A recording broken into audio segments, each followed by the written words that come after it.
Hi everyone, welcome to my channel, Shay's Equilibrium. My name is Natasha and the focus of my channel is about maintaining a balance in our everyday lives. If you like this content, please click on the like button and make sure to subscribe. Okay, we are here with part 2 of why is my child misbehaving, right? We went through the last time in part 1. We talked about the different reasons why your child may be misbehaving. We spoke about the need for control. Your child is basically saying that I only feel I belong when I'm in control. Next reason why your child may be misbehaving is because your child needs attention. The next child that we have is going to be the child that is kind of avoidant and inadequate. I'm avoiding this situation. I can't do it. No, I can't do it. I'm not going to do it. I'm not able to do that. I'm finished. I'm giving up because this is too hard for me. I can't do it. No, I can't. But the last one that I'm going to be talking about is the child that I really have deep in my heart after working with the city for years and continue to do so. It's that revengeful child. Please go ahead and watch my first video where you'll find out about the reasons why children misbehave so that you can do your assessment and then come back again and watch this video, whereas you will be able to glean the tools needed to deal with the misbehavior. Okay, we're going to step on into it, and once again, I am going to be using my notes. And like I said before, all of this information is taken from Dreiker's theory. We thank God for Dreiker, who went through and was able to give us some information that we can use today. So now here come those nuggets, right, that we talk about in regards to how do I deal with that child who is misbehaving. Let's go ahead and take on that child who is the power-seeking child. If you look at it, a lot of things or articles let you know that a lot of the CEOs and a lot of those people who are in charge of businesses or who are the leaders in organizations, that they were a strong-willed child. So we don't want to crush those children, or we don't want to take out that drive that they have to do things. We want to help to mold them. So as parents, the first thing that we need to do is, number one, give that child choices. Oh, here are some clothes that you can wear today, my daughter. Pick what you want. You have already limited the choices to things that are okay with you as a parent. Don't put in a choice in there that you're not okay with. So you're given various choices of things that have already been acceptable to you, but you're now empowering that child to make a choice in choosing to say, I'll take that one. This way, you are involving the child in that decision-making process.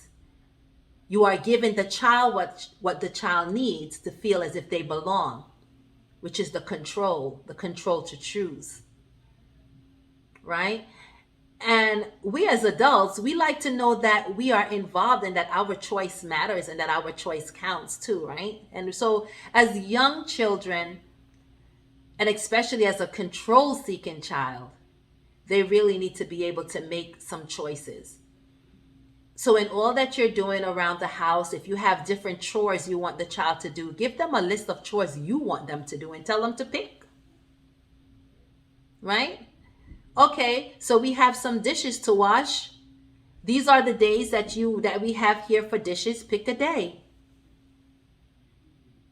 Or okay, would you rather to wash it once a week or once a month?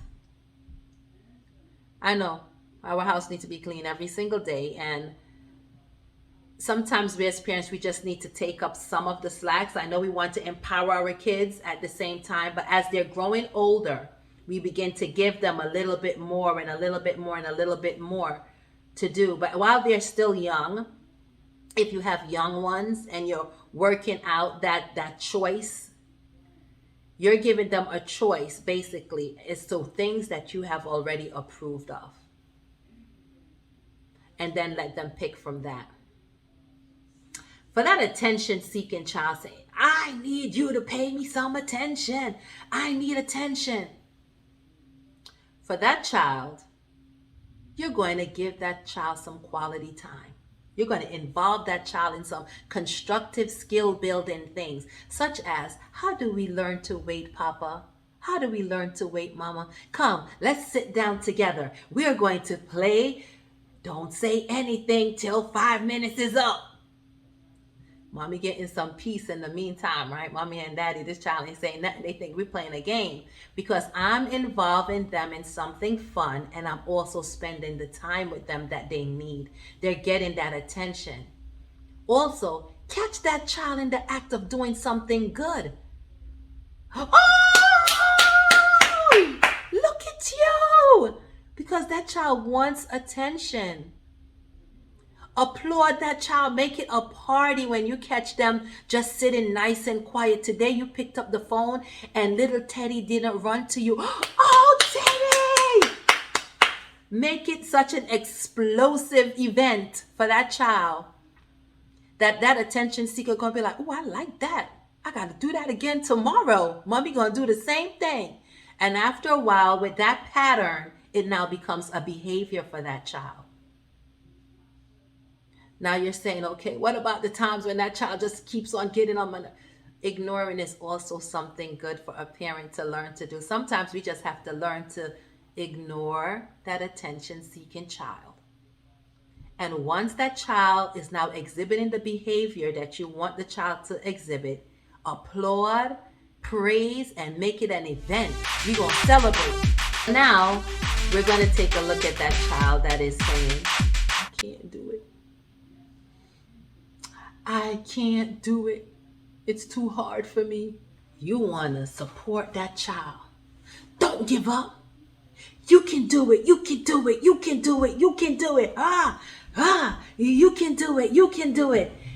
Read that child a story about the little engine that could. As the engine was going up, I think I can. I think I can. I think I can. I think I can. And you're going to stay there with your child and support and push and push and push till your child gets to that top and say, I know I can. I know I can. You know, and when they continue to jump over one hurdle and then the second hurdle and the third hurdle, sooner or later they will be running down, right? And running over all those hurdles till they get to the finish line. Because they have built up that confidence that they say, I can do this. I thought I couldn't do it. I did a thing that couldn't be done. I tackled it and now I did it. That would be your child. Because you were supporting and you were being their biggest cheerleader and you said to them, yes, you can. So that's what we're going to tell those children who are trying to avoid the situation. You're going to come on, tell them, come on. I'm going to support you. I'm going to give you as much scaffolding as you need until you're able to build this thing on your own. And then little by little pieces of those scaffolding are going to come down until your child has built that beautiful house on their own and they build up that confidence that they need.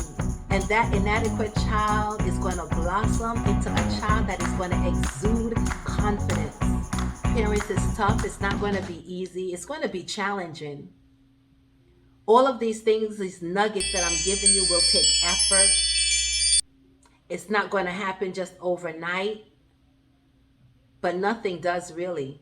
If you want to go to school, it takes years. If you want to practice for a basketball team, it's going to take you years. It's going to take you some strength building, right?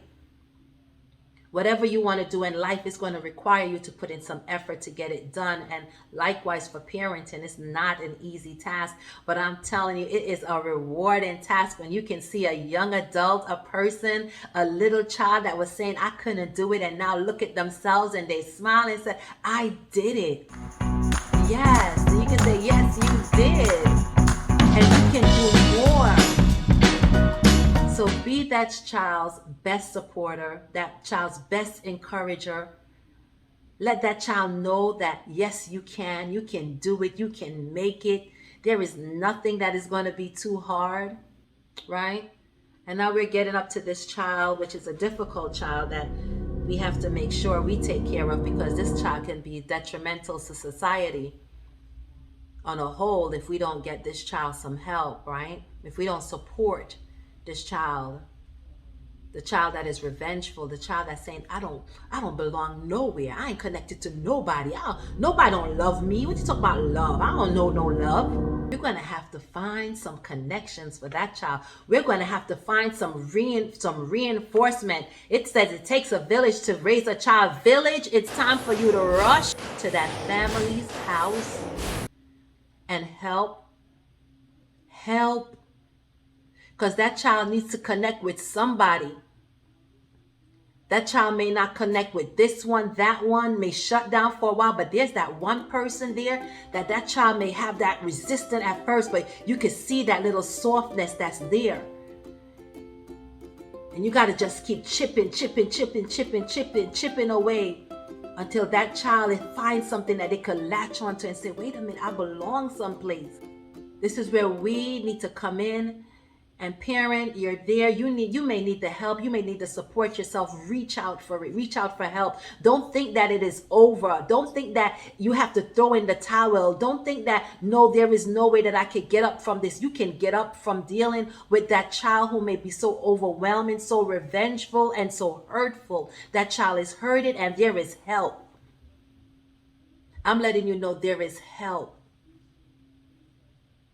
If you have to go to your local church to get the help, if you have to reach out and you have to go and you go to the police station and say, I need resources, I need a list of services, I need somebody somewhere to help me with this child. Don't stay in silence and suffer. That's one thing I would say. Do not be silent when you have a child that needs help. With help, that revengeful child heart can be softened. That revengeful child heart can be mended. That revengeful child heart can find connection. And so with all of those things said, I hope that you as parents have been empowered to know that you can do this. If I did it, you can do it. Thank you for stopping by Shay's Equilibrium. It was nice to have you. Bye.